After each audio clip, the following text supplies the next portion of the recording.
That is why we don't normally call them struts. Normally we reserve the word strut for an element that is primarily loaded in compression, right? But these definitions change slightly, right? But this is just for you to get some idea about why you have different names given to different structural elements. The reason is it reflects the predominant force that is carried by that element, right? I think I'm sure I told you last time also that if something is carrying torque, meaning that it is carrying this kind of mx force, that is a bending moment like this, that is called a shaft, right? And mechanical engineers study a lot about shafts. Okay, right. Let's move on. Now we are coming to some kind of definition of trusses, right? Definition of trusses, right? Okay. So a truss is defined as an assembly. That word that I have used now earlier, meaning that it is a collection, right? Not just a single element, a collection of elements, right? A frame is also a collection of elements, a truss is a collection of elements, but in this truss there are certain properties, right?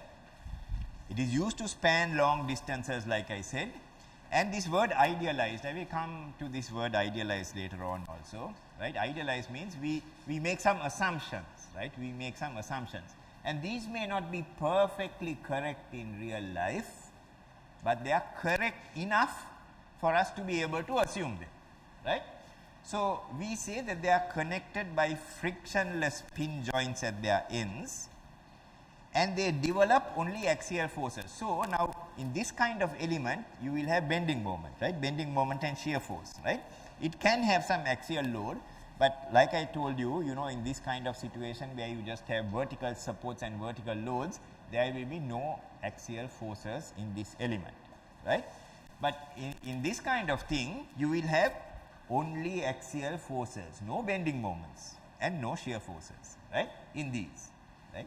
And we will learn how to calculate them, right? Okay. Now a truss of course can be a 2D structure. Now this is a 2-dimensional structure. The entire thing is in one 2-dimensional plane, or it can be a 3-dimensional structure, and then the approaches are slightly different, right? So now I have you know, most of the time, you know, I have been using this, and even today I will continue to use this, right? Very useful, sort of, you know, just a piece of sponge, right? I liked if one side was shorter than the other, but you know, I haven't been able to get one like that. I haven't looked hard enough. Okay, right, okay. But anyway, I am going to use something that is slightly different, right? So I just need to do a few operations on it because I have just brought it here from the time I lectured to the previous class, right? So if you give me a minute or a few seconds, right? Okay.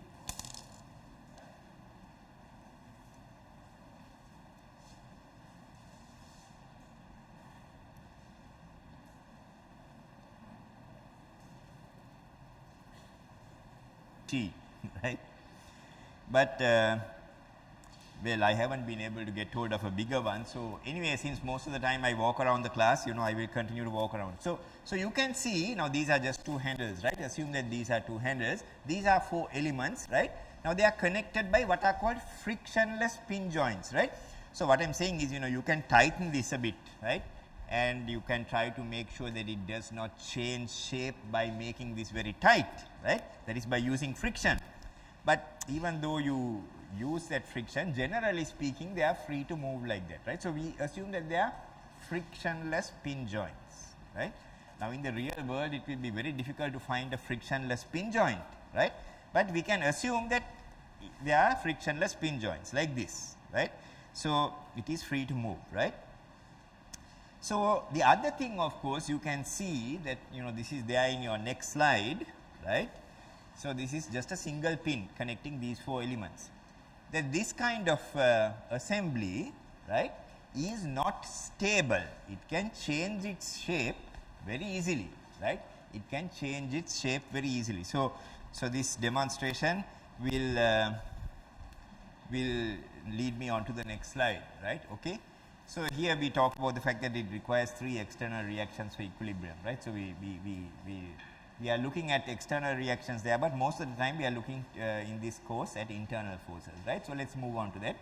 So if you look at the first picture, it is very similar to this, right?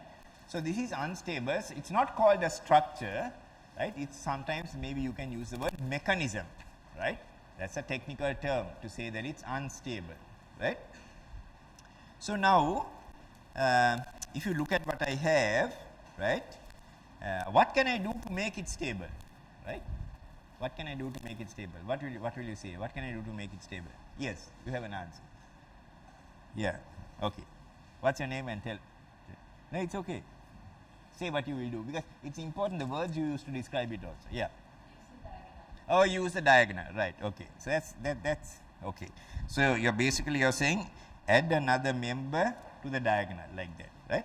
Okay. So that's good, right? So I just do it like that without actually tightening it, and that will be good enough. So you can see now if I try to move it, I can't move it anymore, right? Now it's quite stable, right? Now, before we find the forces in a truss, we have to also ask ourselves, what are the conditions under which a truss is stable? Because there is no point trying to put loads on a truss without it being stable. First of all, we have to see whether this truss is stable, and after we find that it is stable, then we can apply loads on it, and we can find, typically you will apply the load at these joints, right? Okay. That also is not 100% correct, but we will come to that, right? We can assume that they are loaded at the joints. If you don't load it at the joints, there will be bending moments in addition to axial forces. So we assume that they are all loaded at the joints, right? So we need to make it stable, right? Now what's this girl's name? Huh? Yes. Amaya, yes, right. I think you came and told me about something in my lecture earlier also. Yes, very good, right, okay, right. Right, so, now she said to connect the diagonal. Now in the process of connecting the diagonal, is there anything else I have done? I mean, instead of using that set of words, connect the diagonal, that's why I wanted to use words, not just do this, like, right, words are very important. Right? Numbers are also important. Numbers are extremely important in engineering, but without words we cannot survive. Is there any other thing that I have done in the process of connecting the diagonal? What have I done?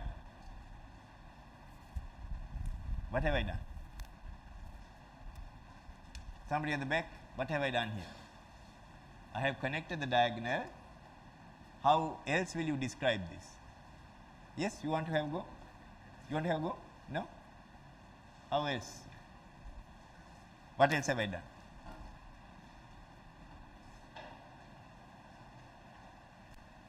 No. Yes, you want to have a go? Yeah.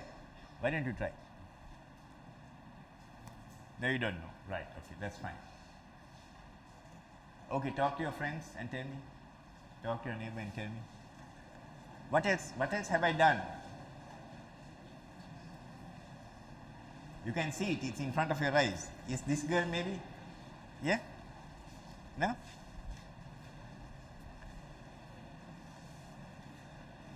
How about you? Yeah? No? Actually, it's very important to take that step of hearing your voice in public, right? I have told you that. And ideally before the first year, it's good if you can do that, right? But certainly before second or third year. Yes, it's over. Anybody?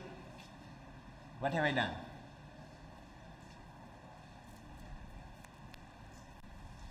Yes? Anybody? Now you'll get late for lunch, and so will I.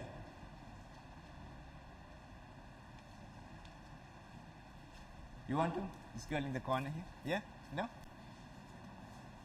Come on, simple. What can you see after I have connected the diagonal? What can you see? Yes? You want to have a go?